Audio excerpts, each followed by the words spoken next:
Hello everyone, we meet again. Today we are going to talk about politics, but surely not in the way you might be expecting. It's going to be on political philosophy, more specifically on Marxism and socialism. Well, I've been reading Karl Marx quite a bit lately. The main reason is this book. I picked it up in one of the book fairs.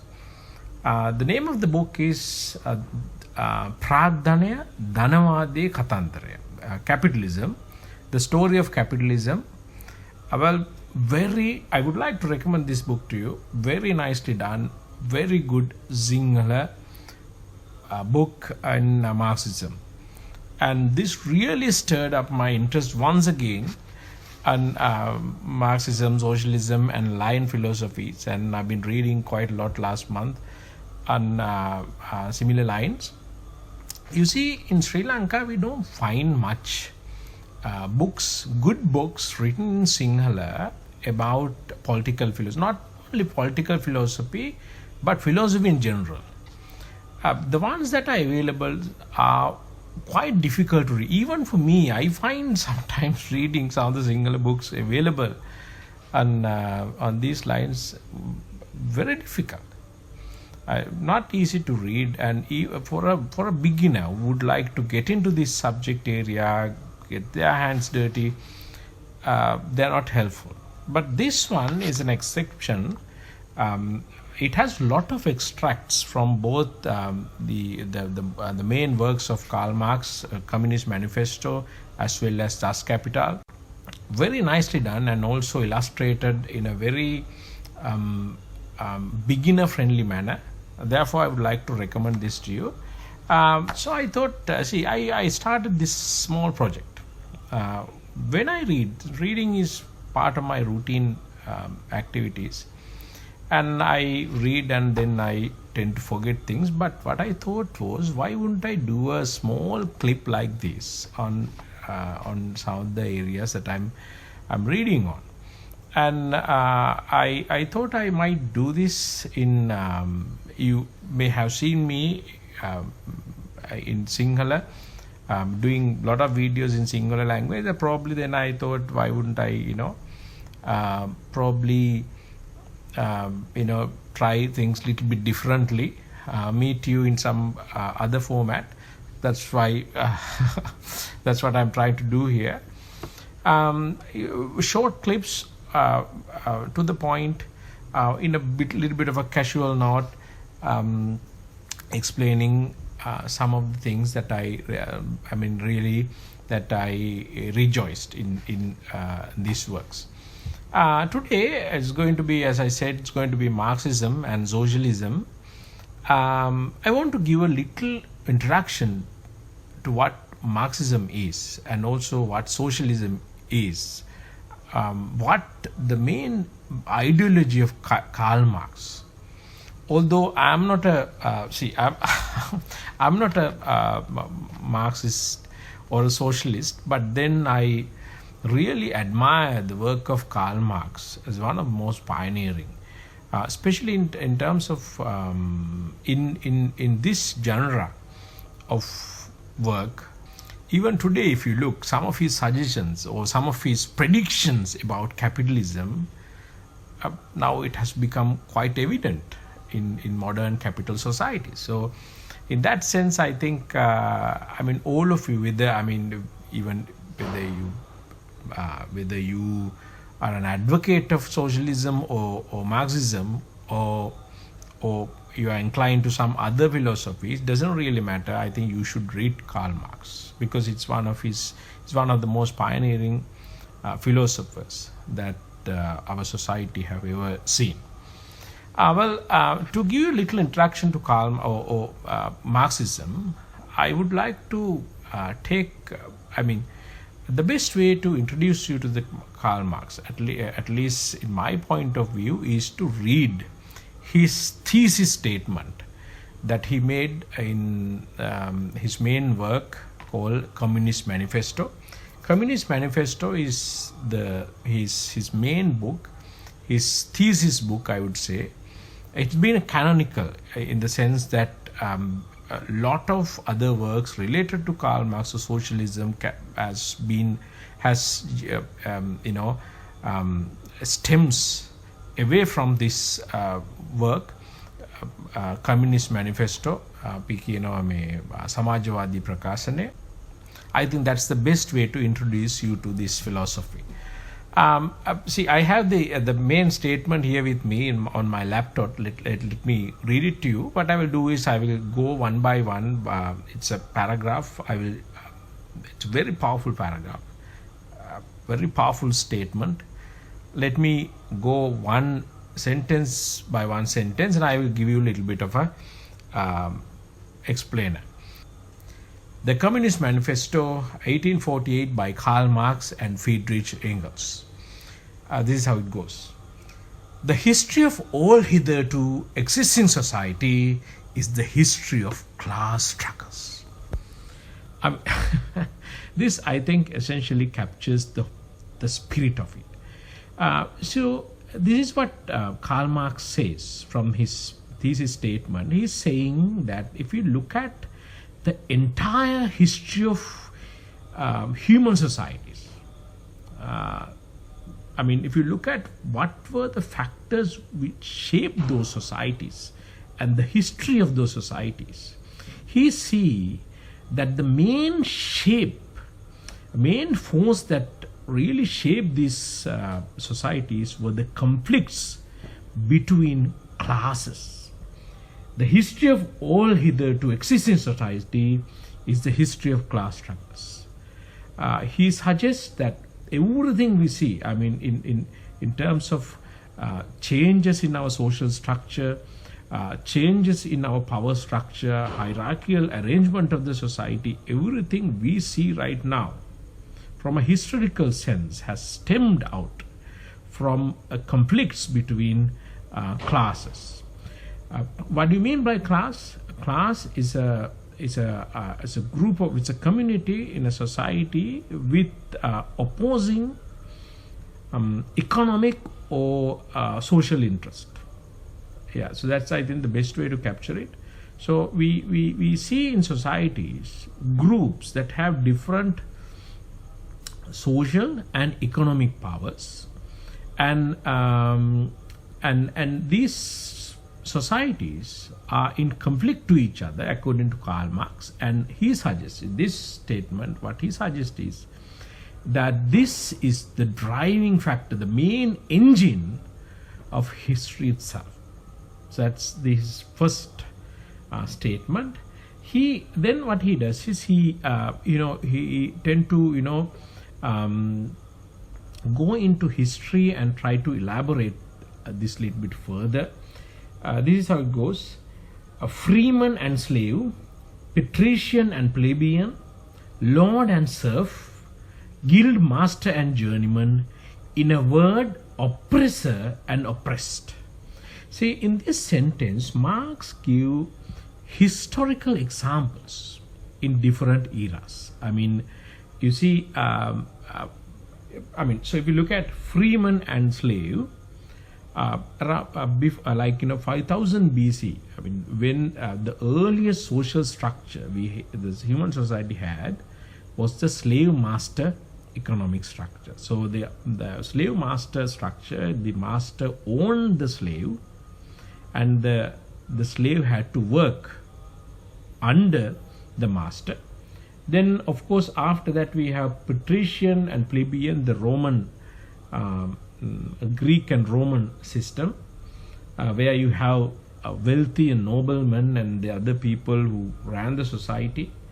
Once again, different social and economic powers were vested into, they had two different clear contrasting economic and social status in the society. Lord and serf, we talk about lord and serf, we find in medieval era, more specifically in feudal societies, wherever some guild master and journeyman.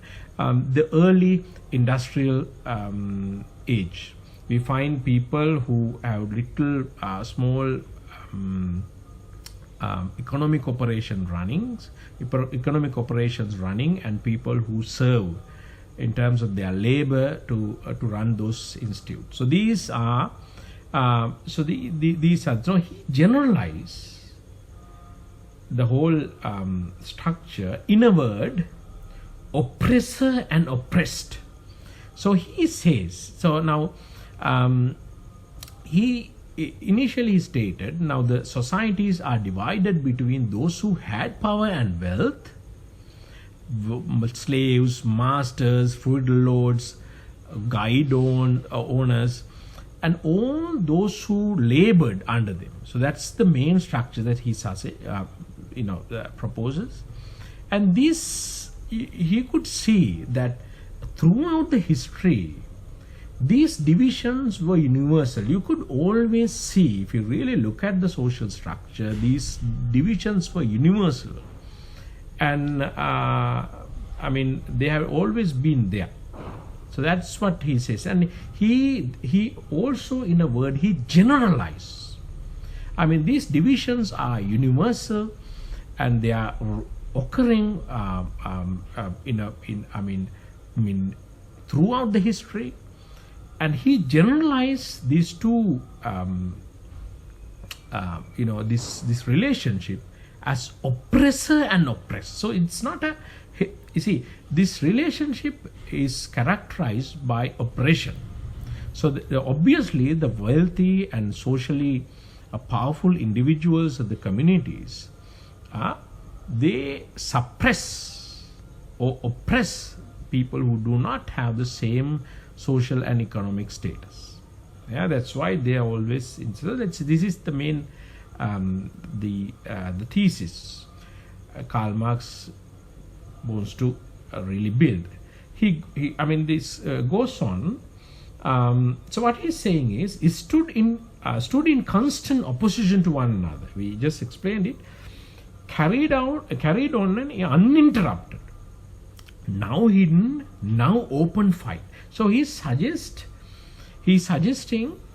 now some of these tensions, although not all the times that you can see this conflict happening in the society, nonetheless they are always there. See, these conflicts are ongoing. Sometimes they are obvious in the society. You can see things happening, revolutions happening, wars, all the similar conflicts happening, and sometimes they are hidden. They are not so obvious. So you might see them in the form of social pressures and various other social norms, but sometimes they can be hidden. But however, they do exist. So what he goes on and argue or establish or try to establish even further is this. He's saying, okay, these tensions exist, sometimes obvious, sometimes not so obvious. However, these fights, these tensions, the fight that each time ended either in revolution or reconstitution of the society at large, or in the common ruin of the contending parties. So he means, what he suggests, this particular sentence suggests, according to him, this social struggle, the class struggle that we see in the society always produce change. Either the oppressed succeed in overthrowing the existing order, or the oppressor somehow completely destroy the revolution. It can be anything. Apparently the society both has had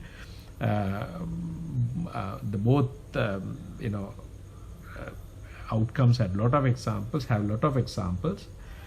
However, what he's saying is,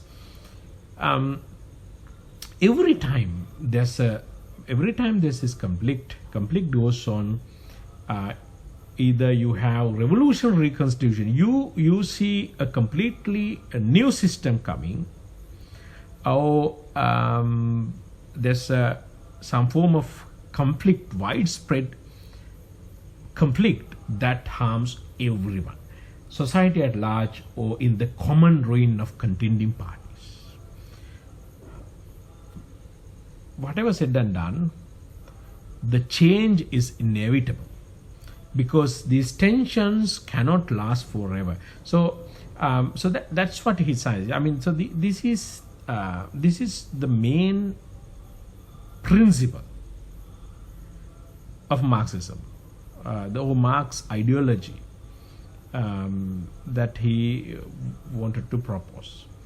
And I think the thesis statement in Communist Manifesto ideally captured the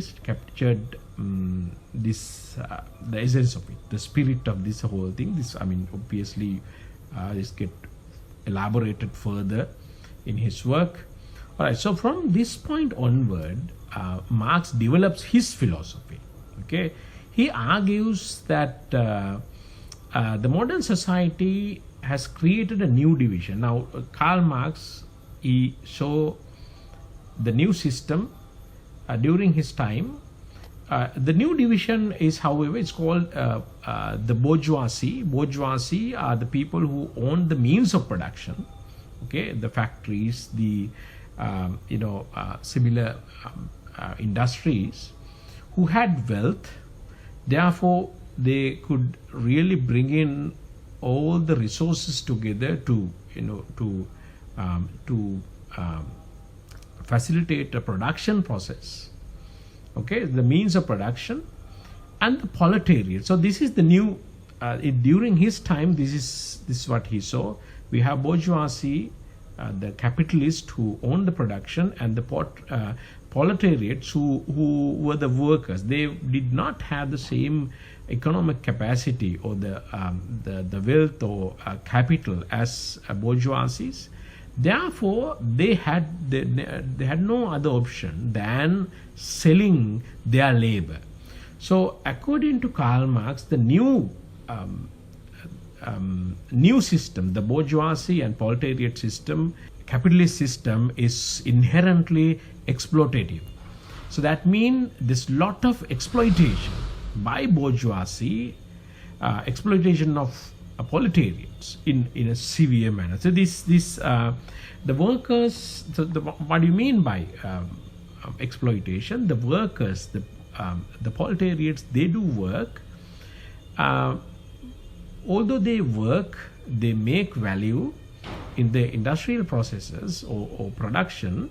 They cannot claim the full value of the labor because the bourgeoisie is not. He's in the business because for an example, a bourgeoisie who owns a bakery would produce bread not to feed people but to make wealth. Therefore, so his objective, bourgeoisie's objective is in fact in a capitalist system is to make money, more wealth. Therefore, the exploitation comes in. Why the system inherently compels the bourgeoisie to get the maximum value out of the proletariat and give little as possible to his labor. By doing so, he would maximize his wealth or his profit. So this is this according to Karl Marx, this was really exploitative. He didn't really like the system.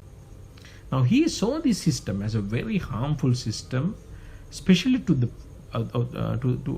freedom of the people. Really really the capitalism, according to him, is taking the freedom out of people. He didn't like it. So what was the Karl Marx solution? Karl Marx proposed socialism as an answer to the problems of capitalism, where in this case the means of production is not owned by a proletariat or a capitalist. The means of production is collectively owned. So if the means of production is collectively owned, and the the value created by the production can be owned by everyone. See, so this reduces exploitation and allows wealth and power to be distributed in more fair manner. So this is the whole idea. So what he says is, now if we really execute socialism in an efficient manner, he says eventually the society will become a classless society, because you can see there's no disparity in terms of capital gain. So the society, as it move forward, will equalize the society. The communities will have some form of equalization in terms of capital. So the classes will eventually fade away and would arrive to a status called a classless society, which he called a communist society, a classless, stateless society where there's no room for private property. The private property is abolished, hierarchies disappear, and people contribute according to the ability, and they receive fairly, and they have the ability when the people would be able to exercise their freedom to the maximum level. So this is in a way, according to Karl Marx, this is the in a communist society, you would find the human freedom would fully flourish. That's his idea. See, I'm not a Marxist, not a socialist, obviously, but then I really liked his approach, his philosophy. Although we don't, there are many problems with socialism, as it seems. Obviously, there are so many problems with capitalism also. But what he does, his philosophy challenges us to see the structure of power around us. That, I think, is the beauty of this. Let's just, put aside this argument of the capitalism, socialism, whatever, communism, put all that aside. Aren't we striving? Shouldn't we strive for that society that maximizes individual freedom, and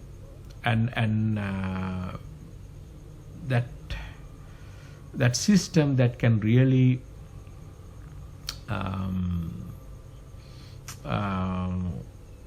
facilitate the human prosperity and human freedom? At least for me, that's what Karl Marx challenges us to reflect. Whether we agree with him or not is a different position altogether. But for me, Karl Marx is very influential in that sense. So this is what I wanted to share with you. I hope you liked it. Let's probably meet you in a similar discussion. Thank you very much for listening to me.